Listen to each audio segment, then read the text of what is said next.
नमस्कार दोस्तों, जीवन के विभिन्न क्षेत्रों में सफलता प्राप्त करने के लिए जितना महत्वपूर्ण स्थान हमारे परिश्रम का होता है, उतनी ही आवश्यकता एक लक्ष्य अर्थात दृढ़ संकल्प की भी होती है। ये लक्ष्य हमें इतना शक्ति और सामर्थ्य भर देता है या उत्पन्न करता है, जिसके आधार पर इस विश्व का कुछ भी प्राप्त करना हमारे लिए असंभव नहीं रह जाता। हम जो चाहें वो प्राप्त कर सकते हैं अपने लक्ष्य के आधार पर। ये हमें दृढ़ता उत्पन्न करता है, जिसके आधार पर हम अपनी मंजिल तक पहुंचकर सफलता के उच्चतम शिखर को प्राप्त करते हैं।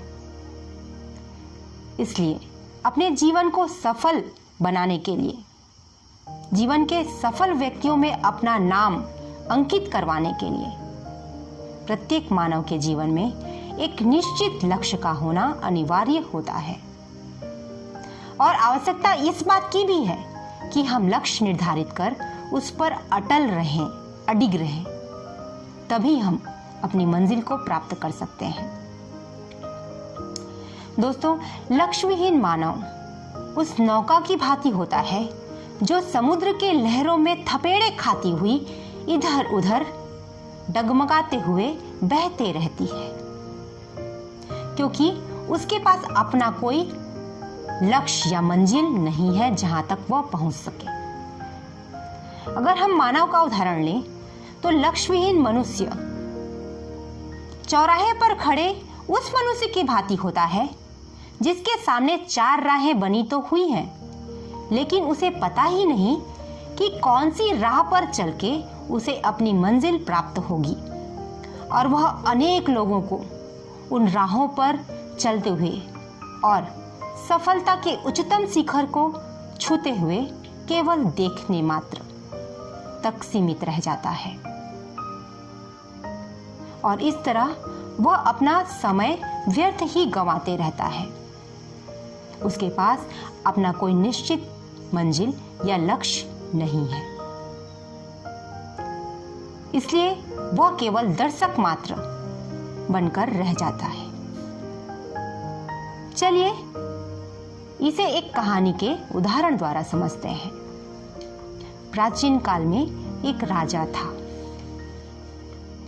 चूंकि वह राजा निसंतान था, इसलिए उसके राज्य का कोई उत्तराधिकारी नहीं था। और इसी बात की चिंता राजा को सताते रहती थी कि एक दिन कोई भी पड़ोसी राज्य उस पर आक्रमण करेगा और उत्तराधिकारी के अभाव में उसके राज्य को अपने अधिकार में ले लेगा। यही चिंता करते हुए एक दिन उस राजा ने अपने सचिवों की बैठक बुलाई और अपना निर्णय सचिवों को सुनाते हुए कहा कि अमुक दिन जो व्यक्ति सबसे पहले आकर मुझसे मिलेगा, मैं उसे अपने राज्य का उत्तराधिकारी नियुक्त कर दूंगा। मंत्रियों को रोष हुआ, वे नाराज हुए और कहने लगे कि इस तरह तो बहुत सारे लोग आपसे आकर मिलेंगे, तो क्या आप सबको अपना उत्तराधिकारी नियुक्त कर दोगे? राजा ने उन्हें आश्वस्त करते हुए कहा कि ऐसा कुछ भी नहीं होगा, आप निश्चिंत रहें।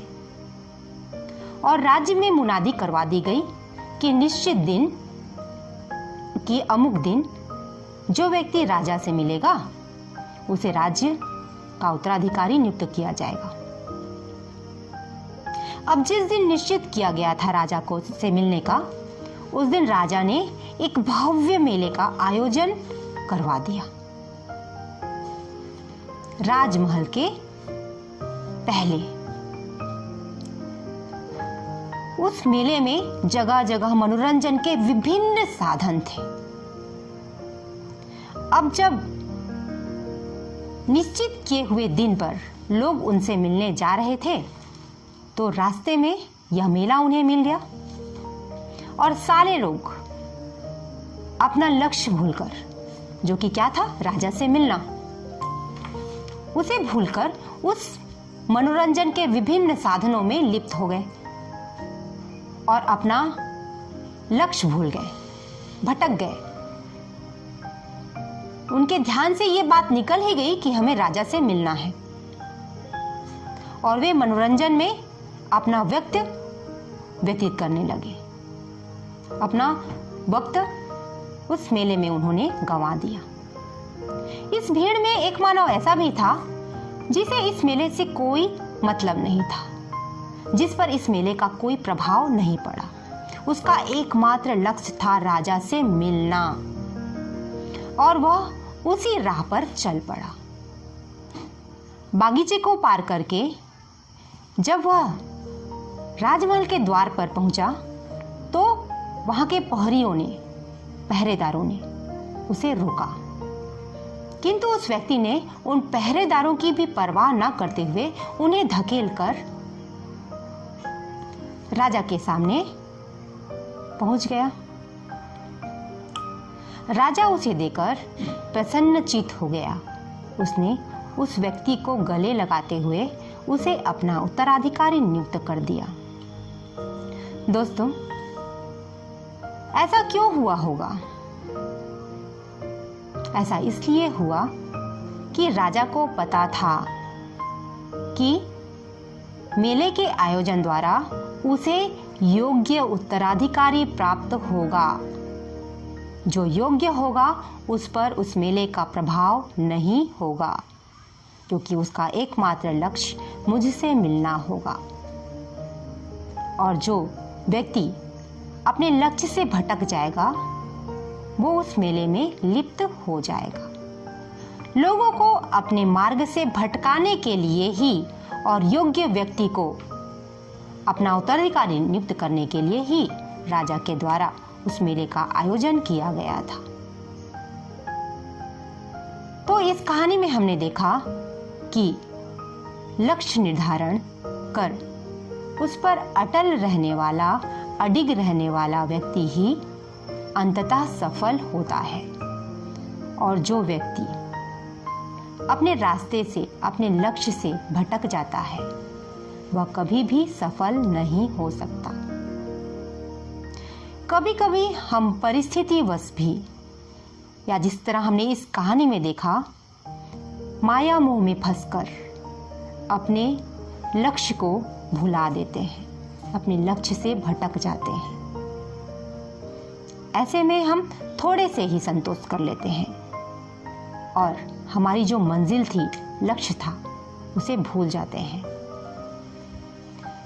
लेकिन दोस्तों, जीवन में सफल होने के लिए, अपने सफलता के उच्चतम शिखर को प्राप्त करने के लिए हमें लक्ष्य निर्धारण के साथ साथ उस पर अडिग रहने की भी आवश्यकता होती है। आज के लिए बस इतना ही। धन्यवाद।